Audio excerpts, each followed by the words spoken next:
até que argumentam um tipo de piedade da qual não se pode confiar, que são preguiçosos, não querem saber de ler, de estudar, de ouvir o que o Espírito Santo está ensinando à igreja. O senhor pode dizer, eu não vou ler nada.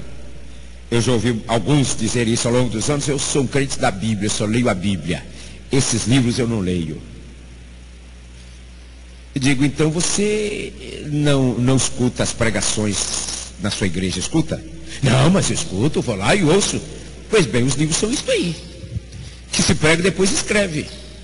A diferença é que você, com o livro você pode ler, reler, rever. E você ouviu lá, com 5 minutos você esqueceu mesmo, né? Não faz diferença nenhuma. Quer dizer, uma falsa piedade. Uma coisa é nós buscarmos entender porque o Espírito Santo se manifesta através das leis que ele estabeleceu e de forma geralmente indireta, né? E aí a revelação rema vai chegar das mais variadas formas. Através de literatura, pode ser, e acolá.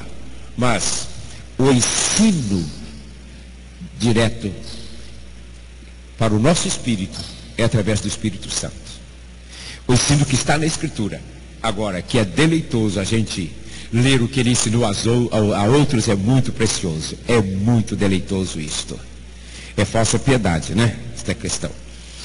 E 2 ensinos, um terceiro ensino que eu considero também crítico nesta ordem de importância, é aquele de quando nós chegamos até lá naquele lugar onde estava aquele pai com o seu filho, vivendo aquele drama com o demônio, né? Ou seja, o que discípulos que não creem em Jesus produzem nas pessoas acerca de Jesus. O que elas transferem para as pessoas. Nós precisamos considerar isso, porque se somos uma geração, a igreja de uma geração que não crê em Jesus, como nós vamos esperar que os que estão nas trevas, que entre aspas nós lutamos para que eles sejam salvos, para evangelizá-los, como esperamos que eles vão se converter, se o Jesus que nós passamos para eles, que eles veem em nós, não é o Jesus que eles estão buscando? E mais ou menos aquela declaração do Mahatma Gandhi, que todo mundo já ouviu falar, né? E ele foi um homem que produziu uma revolução na Índia, não é? Sem uso de armas, sem uso de nada, que é o impacto. O Gandhi é uma vergonha para a humanidade inteira, né? O testemunho dele, do que foi a história dele naquele país. Mas como colônia inglesa, que era, colônia britânica, né? Que era a Índia, o Gandhi foi educado nos Estados Unidos, teve contato com o Evangelho abundantemente, e era um homem muito sério. E há testemunhos que eu acho que devem ser verdadeiros, e que ele foi um dos discípulos de Jesus mais notáveis do século XX. Mas aquela declaração chocante para nós todos, quando ele diz: o Cristo Jesus de vocês eu quero, mas o Evangelho de vocês eu não quero.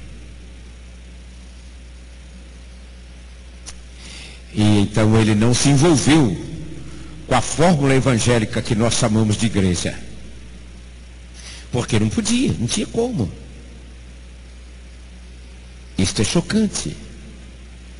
Como nós podemos esperar que as pessoas que nós dizemos que estão perdidas em nossas cidades, em nosso círculo, queiram Jesus Cristo de fato, se o Jesus que elas veem em nós as desencaminham de Jesus, as fazem mais incrédulas? Foi o que ocorreu com aquele pai, não é? Então vamos ouvir o restante lá, e pode anotar, você vai encontrar uns 9 ou 10 tópicos ali. Então vamos ver um pouquinho sobre a igreja da palavra e do poder, e temos aqui o material para os irmãos lerem em casa um pouquinho mais hoje, ó. Ontem eram 3 páginas e um pedaço, agora um pouquinho mais, ó, volumezinho assim para ler de tarde. Imagina, a igreja, bom, os 3 textos, vamos voltar aí, os 3 textos, não é esse aí não, não é esse aí não, é o outro, não é esse não.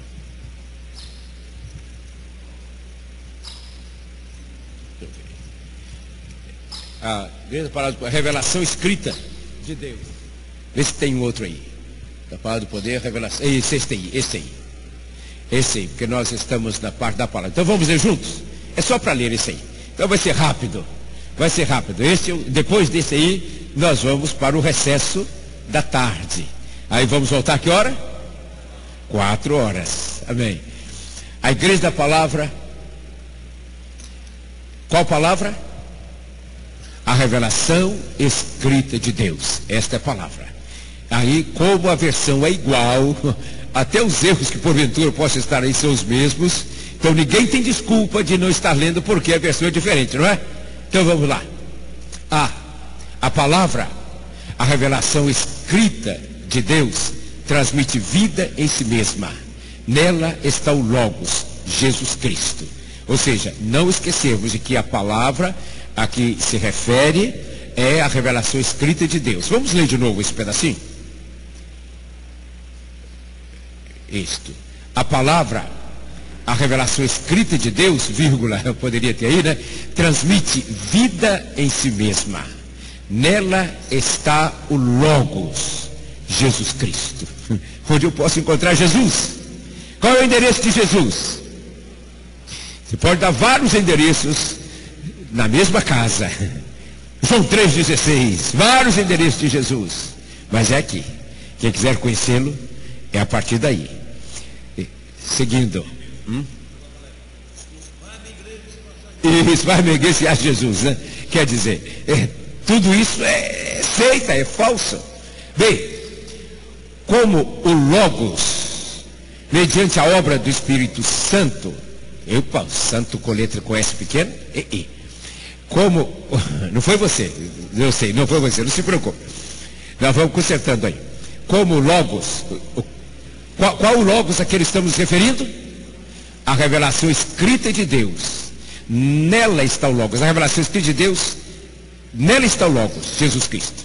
Mediante a obra e presença do Espírito Santo nela, a palavra, é soprada, inspirada por ele. Ou seja, como Logos, a revelação escrita de Deus, a palavra, é soprada por ele, por Jesus, pelo Espírito Santo. É soprada, inspirada por ele. Ela emana e gera vida. Ou seja, dela, da revelação escrita de Deus, emana e gera vida. Dela vem alimento. Ela alimenta. Ela estabelece fundamentos seguros. Ela orienta para o dia a dia, para o amanhã e para a eternidade. E isso tudo é a palavra. Acabou aí? Não, tem mais. Ela, ou seja, a palavra, a revelação escrita de Deus, guarda a verdade. Ela guarda a verdade. Como é isso? Guardiã da verdade? Sim. Ela, a palavra, guarda a verdade a toda prova e nos guarda na verdade. João 17, onde Jesus, orando por sua igreja, por mim e por você, traz esta revelação, clamando ao Pai. E ele diz isto ao Pai: Pai, santifica-os na verdade. A tua palavra é a verdade. Ele guarda, ela guarda a verdade. E ela gera a vida em si mesma, né? Seguindo. Também ela é bússola e orientação segura para a vida na terra e na eternidade. Orientação para tudo na vida, agora e na eternidade.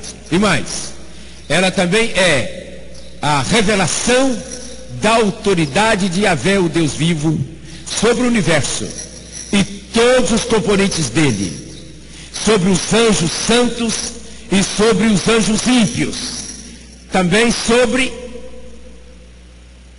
o homem, o indivíduo e sobre a humanidade. Além disso, ela quem? A palavra, a revelação escrita de Deus, chamada de Bíblia. Ela é autoridade em si mesma é autoridade, porque é verdade.